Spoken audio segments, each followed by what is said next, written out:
सागर और इंसान का रिश्ता कितना पुराना है। हाँ, सदियों पुराना।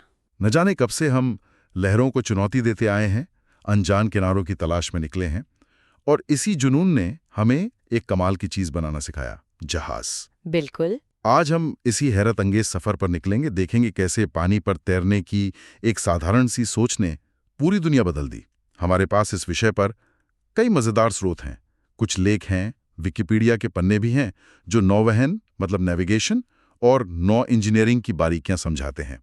और हाँ, आधुनिक युद्धपोतों पर भी काफी जानकारी मिली है जी। हमारा मिशन है इन स्रोतों से सबसे जरूरी और दिलचस्प बातें निकालकर आपके सामने रखना। बिल्कुल। और ये कहानी लकड़ी के साधारण लट्ठों या बंधे हुए सरकंडों से शुरू होती है और आज के विशाल, स्मार्ट और कभी-कभी तो बिना चालक दल वाले जहाजों तक पहुंचती है। सही कहा। ये सिर्फ तकनीक का विकास नहीं है, ये दिखाता है कि कैसे इंसान ने समंदर को समझा, उससे अपना रास्ता बनाया और इसी प्रक्रिया में व्यापार, युद्ध और यहाँ तक कि संस्कृतियों के आदान प्रदान का पूरा नजरिया ही बदल दिया। तो फिर देर किस बात की, चलिए जानकारी के इस गहरे समंदर में उतरते हैं और देखते हैं कि जहाजों के इस लंबे और शानदार इतिहास से क्या कुछ हाथ लगता है। शुरुआत बिल्कुल शुरू से करते हैं। ठीक है। पानी पर इंसान का पहला कदम कैसा रहा होगा? क्या ये सचमुच बस लकड़ी की कुछ तनों को बांधकर बनी डोंगी या बेड़ा था? हाँ, माना तो यही जाता है कि वही इंसान की पहली जलवाहन उपलब्धि थी। सोचिए कितना सरल लेकिन क्रांतिकारी आइडिया। हाँ बिल्कुल। इसके बाद लगभग 3000 ईसा पूर्व प्राचीन मिस्र में हमें पपीरस घास, जो नील नदी के किनारे उगती थी, उससे बनी नावों के स्पष्ट प्रमाण मिलते हैं, चित्रों में और खुदाई में मिले अवशेषों के रूप में भी। सिर्फ मिस्र ही नहीं, मेसोपोटामिया और हमारी अपनी सिंधु घाटी सभ्यता में भी नावों का इस्तेमाल आम था। सिंधु घाटी सभ्यता, यानी हमारे यहाँ भी इतनी पुरानी जड़ें हैं नौकायन की? निश्चित रूप से, और ये बहुत महत्वपूर्ण है। मोहनजोदड़ो और हड़प्पा की खुदाई में नावों के मॉडल और मिट्टी के बर्तनों पर उनके चित्र मिले हैं। अरे वाह! लोथल में तो एक पूरी संरचना मिली है जिसे कई इतिहासकार एक प्राचीन गोदी या डॉकयार्ड मानते हैं। हाँ, मैंने पढ़ा इसके बारे में। इससे साफ पता चलता है कि वे सिर्फ नदियों पर ही नहीं, बल्कि शायद अरब सागर तक व्यापार के लिए नौकाओं का इस्तेमाल करते थे। कमाल है। और बात यहीं खत्म नहीं होती। हमारे प्राचीनतम ग्रंथ ऋग्वेद में, जो करीब 2500 ईसा पूर्व का है, उसमें समुद्र यात्राओं और जहाजों के कई उल्लेख हैं। एक जगह तो 100 चप्पुओं वाले बड़े जहाज का वर्णन है। 100 चप्पू? जी हाँ। और बाद के ग्रंथ जैसे भोजराज के समय का युक्ति कल्पतरु, जो नौकान निर्माण पर एक महत्वपूर्ण प्राचीन ग्रंथ माना जाता है, उसमें तो 10 तरह की नौकाओं और जहाजों के भेद बताए गए हैं। उनके निर्माण के लिए सही लकड़ी कौन सी है, इसका भी वर्गीकरण मिलता है। ये तो कमाल है। तो फिर ये शुरुआती साधारण नावें धीरे धीरे बड़ी और समुद्री यात्राओं के लायक कैसे बनी? क्या हवा का इस्तेमाल इसमें सबसे बड़ा मोड़ था? हाँ, हवा की शक्ति यानी पाल का इस्तेमाल, वो एक क्रांतिकारी कदम था। इससे इंसान सिर्फ अपनी शारीरिक शक्ति पर निर्भर नहीं रहा। सही। भूमध्य सागर और हिंद महासागर जैसे विशाल जल क्षेत्रों में पवन चालित जहाज व्यापार और यात्रा का मुख्य जरिया बन गए। इस दौर में फिनिशियन लोग कमाल के जहाज निर्माता और नाविक माने जाते थे। अच्छा, फिनिशियन? हाँ, उन्होंने भूमध्य सागर में अपना एक बड़ा व्यापारिक साम्राज्य खड़ा किया और उनके बनाए जहाज उस समय के सबसे उन्नत माने जाते थे। व्यापार तो ठीक है, लेकिन क्या उसी समय युद्ध के लिए भी खास जहाज बनने लगे थे? मतलब समुद्र पर दबदबे की लड़ाई कब शुरू हुई? देखिए, जैसे जैसे समुद्री रास्ते अहम होते गए, उन पर नियंत्रण के लिए नौसेना की जरूरत महसूस हुई। यूनानियों ने त्रिरिम नाम के युद्धपोत बनाए। त्रिरिम, ये क्या था? इसमें चप्पू चलाने वालों की 3 कतारें होती थी। सोचिए जरा कितना समन्वय चाहिए होता होगा इसे चलाने में। 3 कतारें? ये तो अविश्वसनीय रूप से जटिल लगता है। क्या इससे जहाज सिर्फ तेज होते थे या समुद्र में लड़ने का तरीका ही बदल गया? दोनों बातें थी। रफ्तार तो बढ़ी ही, साथ ही ये जहाज ज्यादा सैनिक ले जा सकते थे और समुद्र में दुश्मन के जहाजों को टक्कर मारकर या उन पर चढ़ाई करके लड़ने की रणनीति संभव हुई। अच्छा। रोमन साम्राज्य ने भी अपनी नौसेना को बहुत मजबूत बनाया और उसे अपने साम्राज्य विस्तार का एक अहम औजार समझा। बहुत महत्वपूर्ण। और हमारे यहाँ रामायण महाभारत में भी जिक्र है। हाँ, हमारे प्राचीन इतिहास में भी देखें तो रामायण के अयोध्या कांड और महाभारत के द्रोणा पर्व में जहाजों पर जल युद्ध के उल्लेख मिलते हैं और वैदिक साहित्य में भी इसके संकेत हैं। भारत के समुद्री इतिहास पर थोड़ी और रोशनी डालिए। ये पहलू अक्सर कम सुनने को मिलता है, लेकिन लगता है बहुत अहम रहा है। बिल्कुल अहम रहा है और गौरवशाली भी। सिंधु घाटी से शुरू होकर मौर्य काल तक समुद्री व्यापार खूब फला फूला। मौर्यकाल में भी? हाँ, कौटिल्य के अर्थशास्त्र में तो बाकायदा एक जहाजरानी विभाग का जिक्र है, जिसका काम बंदरगाहों की व्यवस्था देखना, कर वसूलना और नियम कानून लागू करना था। अरे वाह, मतलब पूरा एक सिस्टम था। बिल्कुल, ये दिखाता है कि समुद्री व्यापार कितना संगठित था।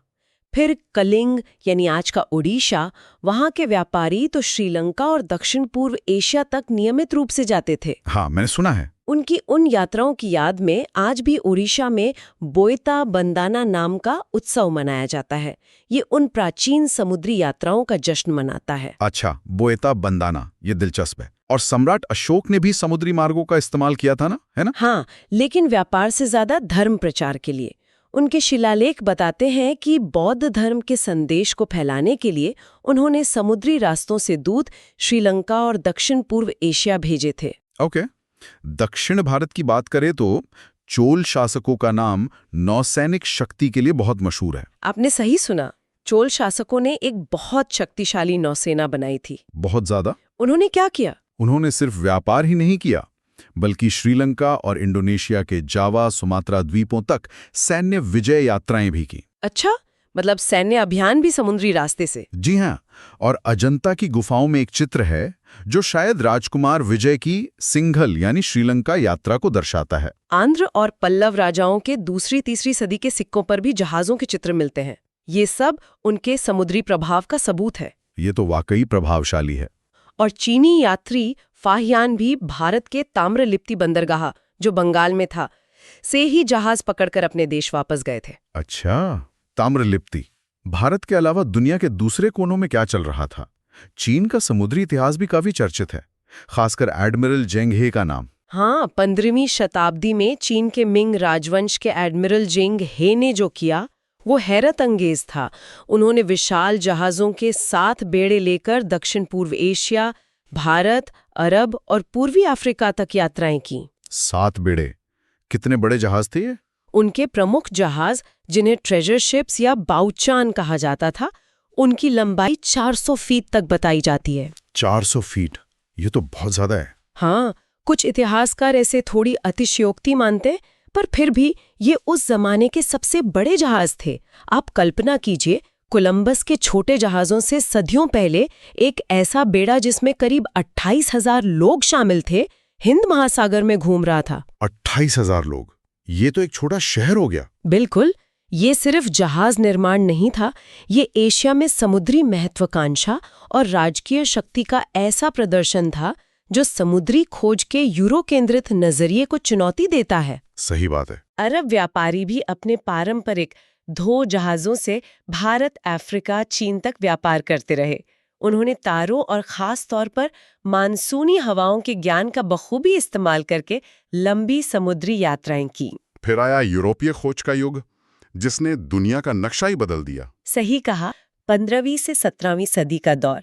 इस समय जहाजों की बनावट में बड़े सुधार हुए।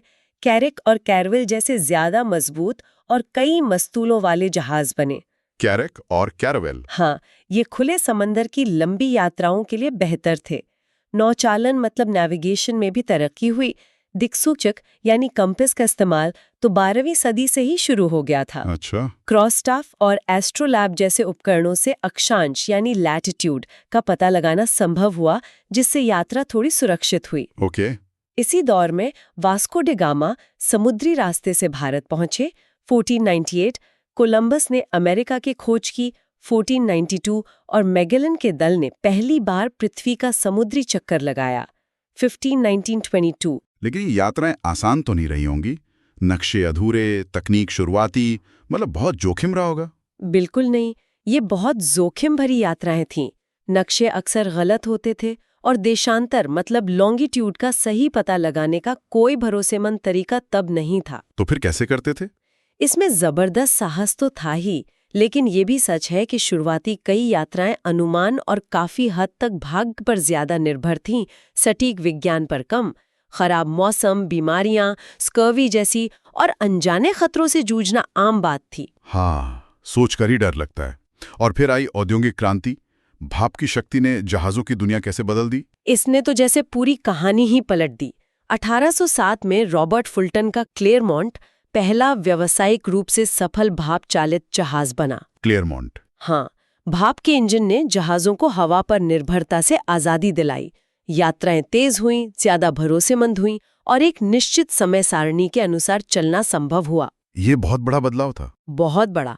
हालांकि शुरुआत में भाप के इंजन समुद्र में चलने वाले बड़े जहाजों में सिर्फ पाल के सहायक होते थे। अच्छा, सहायक? क्योंकि कोयला बहुत ज्यादा खर्च होता था और उसे ले जाने की जगह सीमित थी, तो लंबी यात्राओं में पाल अभी जरूरी थे। लेकिन इंजन तो बेहतर हुए होंगे समय के साथ। बिल्कुल। जेम्स वॉट के 1784 के द्विक्रियात्मक भाप इंजन के बाद लगातार सुधार हुए। पहले जहाजों में बड़े बड़े पैडल व्हील लगे होते थे जो पानी को पीछे धकेलते थे। हाँ, मैंने फिल्मों में देखे। हाँ, बाद में स्क्रू प्रोपेलर या पेच प्रणोदित रॉय जो ज्यादा कारगर थे और पानी के नीचे काम करते थे। अच्छा, स्क्रू प्रोपेलर। हाँ, 1858 में बना ग्रेट ईस्टर्न नाम का जहाज एक मिसाल था। विशालकाय, स्क्रू प्रोपेलर से चलने वाला और लगभग 19,000 टन वजनी। 19,000 टन? बाप रे। जी, जैसे जैसे इंजन बेहतर हुए, ईंधन की खपत कम हुई और लंबी समुद्री यात्राएं सिर्फ भाप के भरोसे संभव हो गईं। इसी बीच स्वेज नहर के खुलने से 1869 में यूरोप और एशिया के बीच का रास्ता बहुत छोटा हो गया। हाँ, इससे तो बहुत फर्क पड़ा होगा। बहुत ज्यादा। इसने स्टीमरों के इस्तेमाल को और बढ़ावा दिया। इंजन के अलावा क्या जहाज बनाने के मटेरियल में भी बड़ा बदलाव आया? लकड़ी से लोहे तक का सफर कैसा था? ये एक और बहुत बड़ा बदलाव था। 19वीं सदी में जहाज बनाने के लिए धीरे धीरे लकड़ी की जगह लोहा और फिर इस्पात यानी स्टील इस्तेमाल होने लगा। लोहा और स्टील? हाँ, इससे जहाज कहीं ज्यादा मजबूत, बड़े और टिकाऊ बन गए। वो ज्यादा माल ले जा सकते थे और समुद्री थपेड़ों को बेहतर झेल सकते थे। लकड़ी से लोहे पर जाना, क्या जहाज बनाने वालों को शुरू में झिझक नहीं हुई? लोहा तो भारी होता है, क्या उन्हें डूबने का डर नहीं था? ये मानसिकता बदलना कितना मुश्किल रहा होगा। यकीनन मुश्किल रहा होगा। ये सोचना कि इतनी भारी धातु पानी पर तैरेगी उस समय सहज नहीं था, बिल्कुल नहीं। हाँ, सही बात है। लेकिन इंजीनियरिंग और डिजाइन में प्रगति ने इसे संभव बनाया। और दिलचस्प बात यह है कि इससे पहले 18वीं सदी में भारत में बनी सागौन मतलब टीक की लकड़ी के जहाज यूरोप में ओक की लकड़ी से बने जहाजों से ज्यादा मजबूत और टिकाऊ माने जाते थे। अरे वाह, भारतीय जहाज बेहतर थे। हाँ, सागौन की वजह से। बॉम्बे मतलब मुंबई का डॉकयार्ड तो विश्व प्रसिद्ध था और अंग्रेज अपनी नौसेना के लिए भी जरूरत पड़ने पर वहीं जहाज बनवाते थे। अच्छा, ये तो मुझे पता नहीं था। चटगांव जो अब बांग्लादेश में है, वहां भी अच्छे जहाज बनते थे। इन सब बदलावों का भाप, लोहा, स्टील, आम जिंदगी और दुनिया पर क्या असर पड़ा? असर बहुत गहरा और व्यापक था। परिवहन सस्ता और तेज हुआ तो अंतर्राष्ट्रीय व्यापार कई गुना बढ़ गया। जाहिर है। बड़ी संख्या में लोग बेहतर जीवन की तलाश में एक महाद्वीप से दूसरे में जाकर बसने लगे, खासकर यूरोप से अमेरिका और ऑस्ट्रेलिया। हाँ, वो अप्रवासन का दौर। बिल्कुल। कारखानों तक कच्चा माल और शहरों तक अनाज जैसी जरूरी चीजें आसानी से और समय पर पहुंचने लगीं। इससे औद्योगिकीकरण को गति मिली और लोगों का जीवन स्तर सुधरा। इसी दौरान बड़ी बड़ी शिपिंग कंपनियां बनी जो नियमित रूट पर लाइनर जहाज चलाती थीं।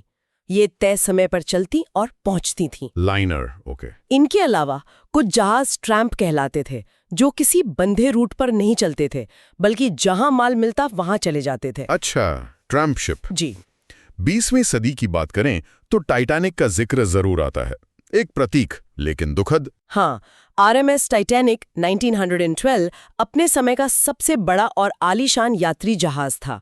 उसका पहले ही सफर में डूब जाना एक भयानक त्रासदी थी, लेकिन इसने समुद्री सुरक्षा के नियमों और जहाजों के डिजाइन पर बहुत गहरा असर डाला। किस तरह का असर? लाइफ बोट की संख्या पर्याप्त होनी चाहिए, रेडियो संचार 24 घंटे चालू रहना चाहिए, बर्फ की चेतावनियों को गंभीरता से लेना, ऐसे कई नए और कड़े नियम बने। सही है, हर हादसे से कुछ सीखते हैं। बिल्कुल। फिर 2 विश्व युद्धों ने नौसैनिक तकनीक और रणनीति को पूरी तरह बदल दिया। एयरक्राफ्ट कैरियर यानी विमानवाहक पोत समंदर में तैरते हवाई अड्डे बन गए। हाँ, वो तो गेम चेंजर थे। पनडुब्बियां पानी के नीचे का घातक खतरा बन गई और डिस्ट्रॉयर जैसे तेज जहाज नौसैनिक बेड़ों के अहम हिस्से बन गए। और युद्धों के बाद शांति काल में व्यापार के लिहाज से कोई बड़ा बदलाव? एक बहुत बड़ा बदलाव आया 1956 में, जब आइडियल एक्स नाम के जहाज ने पहली बार मानकीकृत कंटेनरों में माल ढोया। कंटेनर? हाँ, ये तो आज हर जगह दिखते हैं। ये सुनने में शायद छोटा लगे, लेकिन ये एक क्रांति थी। कंटेनर सिर्फ एक बक्सा नहीं था, इसने माल लादने और उतारने के समय और खर्च को आश्चर्यजनक रूप से कम कर दिया। अच्छा, कैसे? क्योंकि माल पहले से ही कंटेनर में पैक होता था, जिसे सीधे जहाज पर लोड या अनलोड किया जा सकता था। बंदरगाहों का काम करने का तरीका बदल गया। इसने वैश्विक व्यापार को इतना सस्ता और कुशल बना दिया कि आज की ग्लोबलाइज्ड दुनिया इसके बिना सोची भी नहीं जा सकती। सही बात है, आज तो विशाल कंटेनर जहाज होते हैं। बिल्कुल, आज के विशाल कंटेनर जहाज 20,000 से ज्यादा कंटेनर एक साथ ले जा सकते हैं। 20,000? कमाल है। आजकल के युद्ध पोतों की बात करें तो वे कितने तरह के होते हैं? भारतीय नौसेना के पास किस तरह की क्षमताएं? आधुनिक नौसेनाओं के पास कई तरह के विशेष जहाज होते हैं और भारतीय नौसेना भी एक मजबूत और संतुलित बेड़ा रखती है। मुख्य तौर पर देखें तो हाँ, एक तो होते हैं एयरक्राफ्ट कैरियर्स। ये नौसेना की ताकत का प्रतीक हैं, समुद्र में कहीं भी हवाई शक्ति पहुंचाने में सक्षम, जैसे भारत के पास INS विक्रमादित्य और स्वदेशी INS विक्रांत। ये चलते फिरते एयरबेस हैं। हाँ, विक्रांत तो अभी नया आया है। जी हाँ। फिर है डिस्ट्रॉयर्स और फ्रिगेट्स। ये नौसैनिक बेड़े के मुख्य लड़ाकू जहाज हैं। डिस्ट्रॉयर्स ज्यादा बड़े और शक्तिशाली होते हैं, मिसाइलों वगैरह से लैस। जैसे INS कोलकाता। हाँ बिल्कुल। और फ्रिगेट्स थोड़े छोटे होते हैं, अक्सर पनडुब्बी रोधी युद्ध जैसे कामों में माहिर होते हैं, जैसे शिवालिक क्लास फ्रिगेट। ओके। फिर है पनडुब्बियां, पानी के नीचे छिपकर दुश्मन पर नजर रखने और हमला करने के लिए। ये पारंपरिक मतलब डीजल इलेक्ट्रिक या परमाणु शक्ति चालित हो सकती हैं। भारत के पास स्कॉर्पिन और किलो क्लास जैसी पारंपरिक पनडुब्बियां हैं। फिर कॉर्वेट होते हैं। ये अपेक्षाकृत छोटे युद्धपोत हैं जो तटीय रक्षा, गश्त या विशेष अभियानों के लिए उपयोगी हैं, जैसे कमोर्ता क्लास कॉर्वेट। अच्छा। और एक और अहम तरह है एम्फीबियस असॉल्ट शिप, मतलब उभयचर आक्रमण जहाज। ये क्या करते हैं? ये सैनिकों और उनके साजो सामान, टैंकों वगैरह को समुद्र के रास्ते दुश्मन के तट तक पहुंचाने के लिए डिजाइन किए जाते हैं, जैसे INS जलाश्व। समझ गया। पहले क्रूजर भी होते थे ना? हाँ, क्रूजर बड़े शक्तिशाली जहाज होते थे, पर अब उनकी भूमिका कम हो गई है, कम देश इस्तेमाल करते हैं। और भविष्य कैसा दिख रहा है? क्या सच में बिना कप्तान वाले जहाज चलेंगे? तकनीक उस दिशा में तेजी से बढ़ रही है। आज के जहाजों में GPS, रडार, AIS यानी ऑटोमेटिक आइडेंटिफिकेशन सिस्टम जैसी नेविगेशन प्रणालियां तो आम है। हाँ, ये तो है ही। ऑटो पायलट सिस्टम जहाजों को लंबे समय तक खुद चलाने में सक्षम है। अब सबसे बड़ा फोकस ग्रीन शिपिंग पर है, मतलब पर्यावरण पर जहाजों का असर कम करना। ग्रीन शिपिंग, वो कैसे? इसके लिए भारी तेल की जगह LNG मतलब लिक्विफाइड नेचुरल गैस जैसे साफ ईंधन, बैटरी पावर, यहाँ तक कि आधुनिक विंड टर्बाइन या पाल का इस्तेमाल करने पर शोध और प्रयोग हो रहे हैं। अच्छा, पाल वापस आ रहे हैं? हाँ, कुछ आधुनिक डिजाइन में। और हाँ, आर्टिफिशियल इंटेलिजेंस यानी AI और पूरी तरह से ऑटोनॉमस मतलब स्वचालित जहाजों का विकास भी जोरों पर है। सच में? हाँ, रोल्स रॉयस जैसी कंपनियां स्मार्ट नेविगेशन सिस्टम और रिमोट या बिना चालक दल वाले जहाजों पर काम कर रही हैं। तो हाँ, भविष्य में बिना कप्तान के जहाज हकीकत बन सकते हैं, खासकर माल ढुलाई में। ये तो बड़ी बात है। वापस भारत पर आते हैं। हमने सुना कि 18वीं सदी में भारतीय जहाज कितने बेहतरीन थे। फिर ऐसा क्या हुआ कि ब्रिटिश राज में हमारा जहाजरानी उद्योग पिछड़ गया? ये भारतीय उद्योग के लिए एक मुश्किल दौर था। बिल्कुल, ब्रिटिश सरकार की नीतियां अक्सर अपने देश के शिपिंग हितों को साधने वाली थीं, भेदभावपूर्ण थीं। मतलब? भारतीय कंपनियों को कड़ी प्रतिस्पर्धा और कई तरह के भेदभाव का सामना करना पड़ा। हालांकि 1860 से 1925 के बीच जहाज निर्माण के लिए 100 से ज्यादा कंपनियां रजिस्टर हुईं। 100 से ज्यादा? हाँ, पर ज्यादातर ब्रिटिश विरोध और सरकारी समर्थन की कमी के कारण टिक नहीं पाईं। भारतीय जहाजों पर कई तरह के बंधन लगा दिए गए थे। लेकिन संघर्ष तो जारी रहा होगा ना? बिल्कुल। 20वीं सदी की शुरुआत में स्वदेशी आंदोलन के साथ भारतीय जहाजरानी को फिर से खड़ा करने की कोशिशें तेज हुईं। 1919 में सिंधिया स्टीम नेविगेशन कंपनी की स्थापना इस दिशा में एक बहुत बड़ा कदम था। Scindia steam navigation. हाँ, इसने विदेशी कंपनियों के एकाधिकार को सीधी चुनौती दी।